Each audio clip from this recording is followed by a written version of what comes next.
സുഹൃത്തുക്കളെ, കേരളത്തിൽ UDF വമ്പൻ വിജയം നേടിയെടുത്തു. 140-ൽ 102 സീറ്റ് നേടി ടീം UDF വിജയിച്ചു. VD സതീശൻ CM ആയി നോമിനേറ്റഡ് ആയി. പക്ഷേ വിജയം ആഘോഷിക്കേണ്ടതിന് പകരം ഒരു പേരിനെതിരെ സോഷ്യൽ മീഡിയയിലും ഹേറ്റ് വേവ് ഉയരുന്നു. Shafi Parambil CM റേസിൽ KC വേണുഗോപാലിനെ support ചെയ്തതിന് അല്ലെങ്കിൽ CM റേസിൽ സൈലന്റ് ആയതിന് ഓരോ ഹെഡ്ലൈനും ഓരോ ആരോപണങ്ങളും ഉണ്ടാക്കി ഷാഫി പറമ്പിലിനെ വില്ലനാക്കുക. ഈ വീഡിയോ ഒരു കാര്യം ക്ലിയർ ആയി പറയും, ഈ ഹെയ്റ്റ് ശരിയല്ല, ഇത് നുണയാണ്. ഒരു കാര്യം ആദ്യമേ തന്നെ പറയട്ടെ, VD സതീശനെ കേരളത്തിന്റെ അടുത്ത CM ആയി കോൺഗ്രസ് തീരുമാനിച്ചിരിക്കുകയാണ്. അത് അംഗീകരിച്ചുകൊണ്ട് തന്നെ പറയട്ടെ, പേഴ്സണൽ ആയിട്ട് VD സതീശനോട് എനിക്ക് ഒരു അഫിനിറ്റിയും ഇല്ല. പക്ഷേ കോൺഗ്രസിന്റെ ഹൈക്കമാൻഡ് പല ലേയേഴ്സ് ഓഫ് ഡിസിഷനിൽ കൂടി കടന്നു പോയിട്ട് തീരുമാനിച്ചതാണ് VD സതീശനെ CM ആയി. ആദ്യം അവർ MLA-മാരുടെ അഭിപ്രായം കേട്ടു, KPCCയുടെ അഭിപ്രായം കേട്ടു, അലയൻസ് മെമ്പേഴ്സ് UDFന്റെ അഭിപ്രായം കേട്ടു.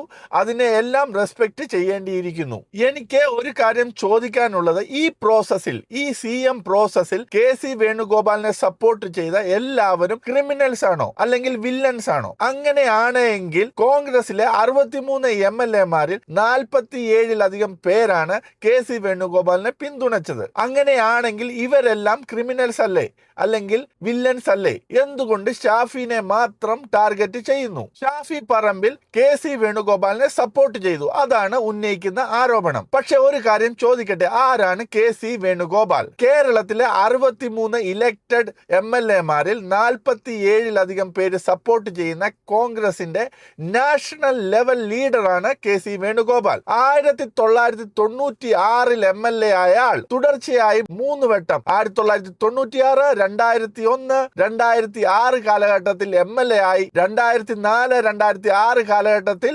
ദേവസ്വം മിനിസ്റ്റർ അല്ലെ ടൂറിസം മിനിസ്റ്റർ ആയി പെർഫോം ചെയ്ത ഉമ്മൻചാണ്ടി ഗവൺമെന്റിലെ ക്രൂഷ്യൽ റോൾ വഹിച്ച ആൾ. 2009 ശേഷം നാഷണൽ ലെവലിലേക്ക് അദ്ദേഹത്തിന്റെ കളം മാറ്റി 2017-ൽ ജനറൽ സെക്രട്ടറി ആയി കോൺഗ്രസിന്റെ. രാഹുൽ ഗാന്ധിയുടെ ഏറ്റവും വലിയ വിശ്വസ്തൻ. അങ്ങനെയുള്ള ഒരാൾ, അയാളെ സപ്പോർട്ട് ചെയ്തതിനാണോ ഇത്രയും ഹെയ്റ്റ്? അങ്ങനെയാണെങ്കിൽ 47 സപ്പോർട്ട് ചെയ്ത MLA-മാരും ട്രൈറ്റേഴ്സ് അല്ലേ? അവരെല്ലാവരും ഹെയ്റ്റിന് അർഹരല്ലേ? അല്ല. കാരണം എന്താണെന്ന് വെച്ചാൽ അത് ഇന്റേണൽ പൊളിറ്റിക്സ് ആണ്, ഇന്റേണൽ ഡെമോക്രസിയുടെ ഭാഗമാണത്. കോൺഗ്രസ് എന്ന് പറയുന്ന പാർട്ടിയിൽ എപ്പോഴും ഇങ്ങനെ തന്നെയാണ് ഡിസിഷൻസ് ഉണ്ടായിട്ടുള്ളത്. എപ്പോഴും MLA-മാരെ കേട്ടുകൊണ്ട് തന്നെയാണ് ഡിസിഷൻസ് വന്നിട്ടുള്ളത്. പക്ഷെ ഇവിടെ ഹൈക്കമാൻഡ് ഡിസൈഡ് ചെയ്തു VD സതീശൻ CM ആയിട്ട് നോമിനേറ്റഡ് ആയി. ഈ ഡ്രാമ ഇവിടെ തീരണം.